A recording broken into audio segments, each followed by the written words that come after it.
Chapter 5. The State of Presence. You keep talking about the state of presence as the key. I think I understand it intellectually, but I don't know if I have ever truly experienced it. I wonder, is it what I think it is, or is it something entirely different? It's not what you think it is. You can't think about presence, and the mind can't understand it.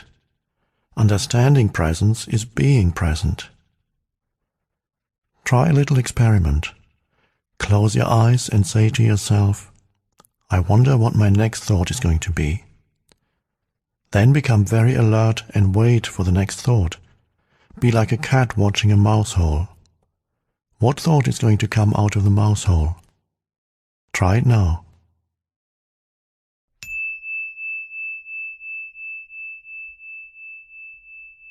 Well? I had to wait for quite a long time before a thought came in. Exactly.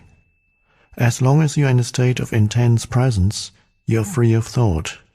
You are still, yet highly alert. The instant your conscious attention sinks below a certain level, thought rushes in. The mental noise returns. The stillness is lost. You are back in time. To test their degree of presence, some Zen masters have been known to creep up on their students from behind and suddenly hit them with a stick. Quite a shock. If the student had been fully present and in a state of alertness, if he had kept his loin girded and his lamp burning, which is one of the analogies that Jesus uses for presence, he would have noticed the master coming up from behind and stopped him or stepped aside. But if he were hit, that would mean he was immersed in thought, which is to say absent, unconscious. To stay present in everyday life, it helps to be deeply rooted within yourself. Otherwise, the mind, which has incredible momentum, will drag you along like a wild river. What do you mean by rooted within yourself? It means to inhabit your body fully. To always have some of your attention in the inner energy field of your body. To feel the body from within, so to speak. Body awareness keeps you present. It anchors you in the now. In a sense, the state of presence could be compared to waiting. Jesus used the analogy of waiting in some of his parables. This is not the usual bored or restless kind of waiting that is a denial of the present and that I spoke about already. It is not a waiting in which your attention is focused on some point in the future and the present is perceived as an undesirable obstacle that prevents you from having what you want. There is a qualitatively different kind of waiting, one that requires your total alertness. Something could happen at any moment, and if you're not absolutely awake, absolutely still, you will miss it. This is the kind of waiting Jesus talks about. In that state, all your attention is in the now. There's none left for daydreaming, thinking, remembering, anticipating. There's no tension in it, no fear, just alert presence. You are present with your whole being, with every cell of your body. In that state, the you that has a past and a future, the personality if you like, is hardly there anymore. And yet nothing of value is lost. You are still essentially yourself. In fact, you are more fully yourself than you ever were before, or rather, it is only now that you are truly yourself. Be like a servant waiting for the return of the master, says Jesus. The servant does not know at what hour the master is going to come, so he stays awake, alert, poised, still, lest he miss the master's arrival.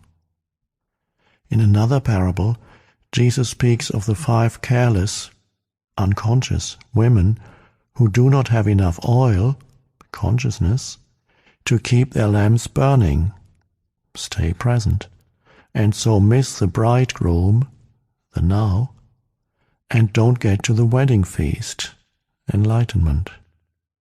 These 5 stand in contrast to the 5 wise women who have enough oil. That is, stay conscious. Even the men who wrote the Gospels did not understand the meaning of these parables, so the first misinterpretations and distortions crept in as they were written down. With subsequent erroneous interpretations, the real meaning was completely lost.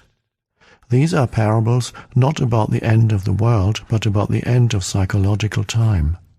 They point to the transcendence of the egoic mind and the possibility of living in an entirely new state of consciousness. What you have just described is something that I occasionally experience for brief moments when I am alone and surrounded by nature. Yes, Zen masters use the word satori to describe a flash of insight, a moment of no mind and total presence. Although satori is not a lasting transformation, be grateful when it comes, for it gives you a taste of enlightenment. You may indeed have experienced it many times without knowing what it is and realizing its importance. Presence is needed to become aware of the beauty, the majesty, the sacredness of nature. Have you ever gazed up into the infinity of space on a clear night, awestruck by the absolute stillness and inconceivable vastness of it? Have you listened, truly listened, to the sound of a mountain stream in the forest, or the song of a blackbird at dusk on a quiet summer evening? To become aware of such things, the mind needs to be still. You have to put down for a moment your personal baggage of problems, of past and future, as well as all your knowledge. Otherwise, you will see but not see, hear but not hear. Your total presence is required. Beyond the beauty of the external forms, there's more here, something that cannot be named, something ineffable, some deep inner holy essence. Whenever and wherever there's beauty, this inner essence shines through somehow. It only reveals itself to you when you are present. Could it be that this nameless essence and your presence are one and the same? Would it be there without your presence? Go deeply into it. Find out for yourself.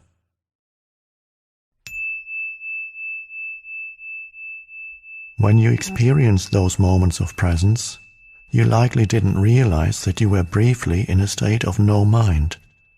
This is because the gap between that state and the influx of thought was too narrow. Your satori may only have lasted for a few seconds before the mind came in, but it was there. Otherwise, you would not have experienced the beauty. Mind can neither recognize nor create beauty. Only for a few seconds, while you were completely present, was that beauty or that sacredness there. Because of the narrowness of that gap and a lack of vigilance and alertness on your part, you were probably unable to see the fundamental difference between the perception, the thoughtless awareness of beauty, and the naming and interpreting of it as thought. The time gap was so small that it seemed to be a single process. The truth is, however, that the moment thought came in, all you had was a memory of it. The wider the time gap between perception and thought, the more depth there is to you as a human being, which is to say, the more conscious you are. Many people are so imprisoned in their minds that the beauty of nature does not really exist for them. They might say, "What a pretty flower," but that's just a mechanical mental labeling. Because they are not still, not present, they don't truly see the flower, don't feel its essence, its holiness, just as they don't know themselves, don't feel their own essence, their own holiness. Because we live in such a mind-dominated culture, most modern art, architecture, music and literature are devoid of beauty, of inner essence, with very few exceptions. The reason is that the people who create those things cannot, even for a moment, free themselves from their mind. So they are never in touch with that place within where true creativity and beauty arise. The mind left to itself creates monstrosities, and not only in art galleries. Look at our urban landscapes and industrial wastelands. No civilization has ever produced so much ugliness. Is presence the same as being? When you become conscious of being, what is really happening is that being becomes conscious of itself. When being becomes conscious of itself, that's presence. Since being, consciousness and life are synonymous, we could say that presence means consciousness becoming conscious of itself, or life attaining self-consciousness. But don't get attached to the words and don't make an effort to understand this. There's nothing that you need to understand before you can become present. I do understand what you just said, but it seems to imply that being, the ultimate transcendental reality, is not yet complete, that it is undergoing a process of development. Does God need time for personal growth? Yes, but only seen from the limited perspective of the manifested universe. In the Bible, God declares, "I am the Alpha and the Omega, and I am the living one." In the timeless realm where God dwells, which is also your home, the beginning and the end, the Alpha and the Omega, are one, and the essence of everything that ever has been and ever will be is eternally present in an unmanifested state of oneness and perfection, totally beyond anything the human mind can ever imagine or comprehend. In our world of seemingly separate forms, however, timeless perfection is an inconceivable concept. Here even consciousness, which is the light emanating from the eternal source, seems to be subject to a process of development, but this is due to our limited perception. It is not so in absolute terms. Nevertheless, let me continue to speak for a moment about the evolution of consciousness in this world. Everything that exists has being, has God essence, has some degree of consciousness. Even a stone has rudimentary consciousness, otherwise it would not be, and its atoms and molecules would disperse. Everything is alive. The sun, the earth, plants, animals, humans, all are expressions of consciousness in varying degrees, consciousness manifesting as form. The world arises when consciousness takes on shapes and forms, thought forms and material forms. Look at the millions of life forms on this planet alone, in the sea, on land, in the air, and then each life form is replicated millions of times. To what end? Is someone or something playing a game with form? This is what the ancient seers of India asked themselves. They saw the world as Leela, a kind of divine game that God is playing. The individual life forms are obviously not very important in this game. In the sea, most life forms don't survive for more than a few minutes after being born. The human form turns to dust pretty quickly too, and when it is gone, it is as if it had never been. Is that tragic or cruel? Only if you create a separate identity for each form, if you forget that its consciousness is God essence expressing itself in form. But you don't truly know that until you realize your own God essence as pure consciousness. If a fish is born in your aquarium and you call it John, write out a birth certificate, tell him about his family history, and 2 minutes later he gets eaten by another fish. That's tragic. But it's only tragic because you projected a separate self where there was none. You got hold of a fraction of a dynamic process, a molecular dance, and made a separate entity out of it. Consciousness takes on the disguise of forms until they reach such complexity that it completely loses itself in them. In present-day humans, consciousness is completely identified with its disguise. It only knows itself as form and therefore lives in fear of the annihilation of its physical or psychological form. This is the egoic mind, and this is where considerable dysfunction sets in. It now looks as if something had gone very wrong somewhere along the line of evolution. But even this is part of Leela, the divine game. Finally, the pressure of suffering created by this apparent dysfunction forces consciousness to disidentify from form and awakens it from its dream of form. It regains self-consciousness, but it is at a far deeper level than when it lost it. This process is explained by Jesus in his parable of the lost son, who leaves his father's home, squanders his wealth, becomes destitute, and is then forced by his suffering to return home. When he does, his father loves him more than before. The son's state is the same as it was before, yet not the same. It has an added dimension of depth. The parable describes a journey from unconscious perfection through apparent imperfection and evil to conscious perfection. Can you now see the deeper and wider significance of becoming present as the watcher of your mind?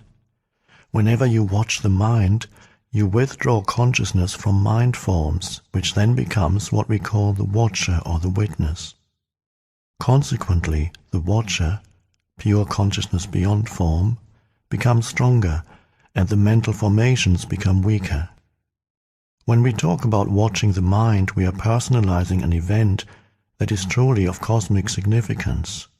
Through you, consciousness is awakening out of its dream of identification with form and withdrawing from form.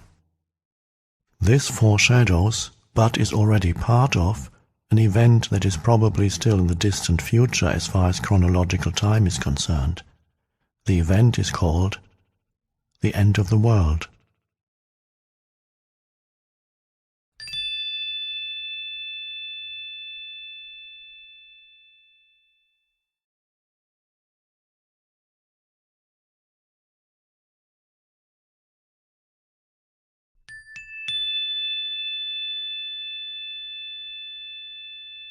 When consciousness frees itself from its identification with physical and mental forms, it becomes what we may call pure or enlightened consciousness, or presence.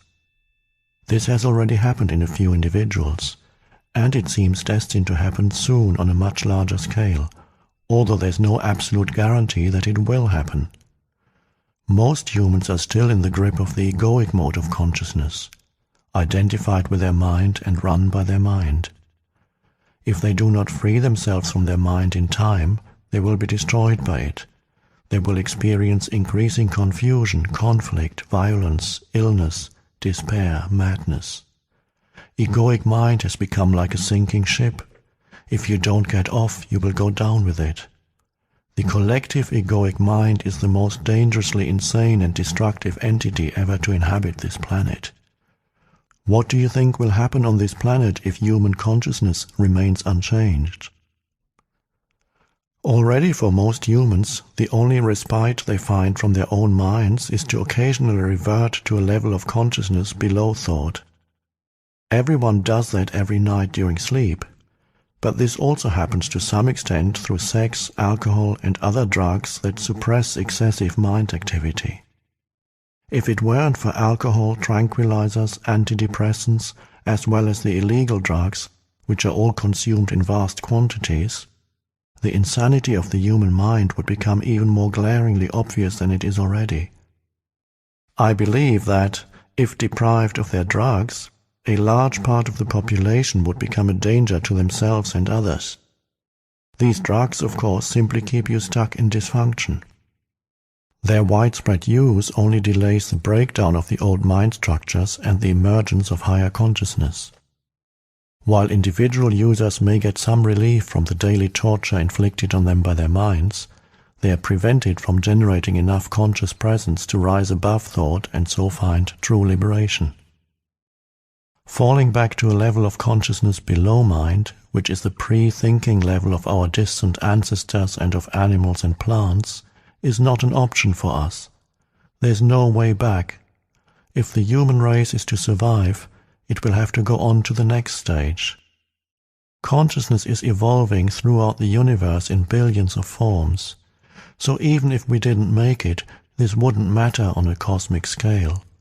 No gain in consciousness is ever lost, so it would simply express itself through some other form. But the very fact that I am speaking here and you are listening to this is a clear sign that the new consciousness is gaining a foothold on the planet. There's nothing personal in this. I am not teaching you.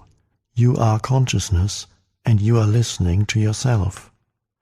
There is an Eastern saying, the teacher and the taught together create the teaching.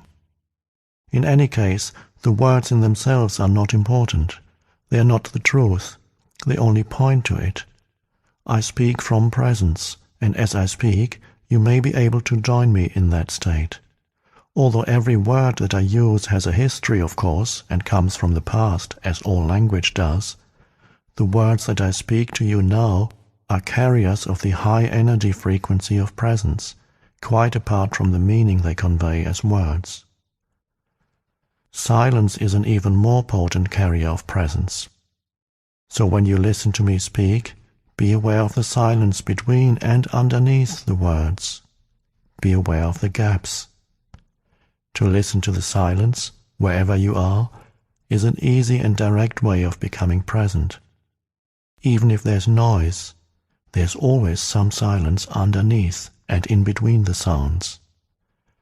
Listening to the silence immediately creates stillness inside you. Only the stillness in you can perceive the silence outside.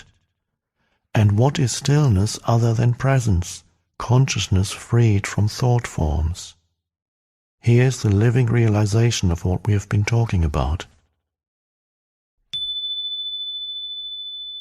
Don't get attached to any one word. You can substitute Christ for presence if that is more meaningful to you. Christ is your God essence, or the self as it is sometimes called in the East. The only difference between Christ and presence is that Christ refers to your indwelling divinity regardless of whether you are conscious of it or not, whereas presence means your awakened divinity or God essence. Many misunderstandings and false beliefs about Christ will clear if you realize that there is no past or future in Christ. To say that Christ was or will be is a contradiction in terms. Jesus was. He was a man who lived 2,000 years ago and realized divine presence, his true nature, and so he said, "Before Abraham was, I am." He did not say, "I already existed before Abraham was born." That would have meant that he was still within the dimension of time and form identity. The words "I am," used in a sentence that starts in the past tense, indicate a radical shift, a discontinuity in the temporal dimension. It is a Zen-like statement of great profundity. Jesus attempted to convey directly, not through discursive thought, the meaning of presence, of self-realization. He had gone beyond the consciousness dimension governed by time into the realm of the timeless. The dimension of eternity had come into this world. And eternity, of course, does not mean endless time, but no time. Thus the man Jesus became Christ, a vehicle for pure consciousness. And what is God's self-definition in the Bible? Did God say, "I have always been and I always will be"? Of course not. That would have given reality to past and future. God said, "I am that I am." No time here, just presence. The second coming of Christ is a transformation of human consciousness, a shift from time to presence, from thinking to pure consciousness, not the arrival of some man or woman. If Christ were to return tomorrow in some externalized form, what could he or she possibly say to you other than this? I am the truth. I am divine presence. I am eternal life. I am within you. I am here. I am now. Never personalize Christ. Don't make Christ into a form identity. Avatars, divine mothers, enlightened masters, the very few that are real, are not special as persons. Without a false self to uphold, defend, and feed, they are more simple, more ordinary than the ordinary man or woman. Anyone with a strong ego would regard them as insignificant, or, more likely, not see them at all. If you are drawn to an enlightened teacher, it is because there's already enough presence in you to recognize presence in another. There were many people who did not recognize Jesus or the Buddha, as there are and always have been many people who are drawn to false teachers. Egos are drawn to bigger egos. Darkness cannot recognize light. Only light can recognize light. So don't believe that the light is outside you, or that it can only come through one particular form. If only your master is an incarnation of God, then who are you? Any kind of exclusivity is identification with form, and identification with form means ego, no matter how well disguised. Use the Master's presence to reflect your own identity beyond name and form back to you, and to become more intensely present yourself. You will soon realize that there is no mine or yours in presence. Presence is one. Group work can also be helpful for intensifying the light of your presence. A group of people coming together in a state of presence generates a collective energy field of great intensity. It not only raises the degree of presence of each member of the group, but also helps to free the collective human consciousness from its current state of mind dominance. This will make the state of presence increasingly more accessible to individuals.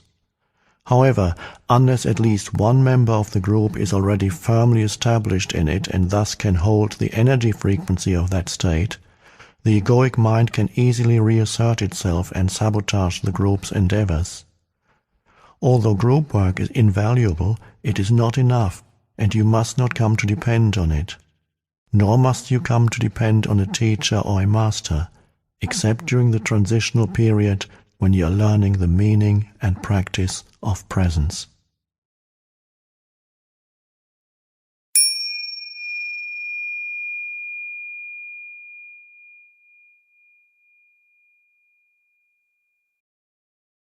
End of chapter 5.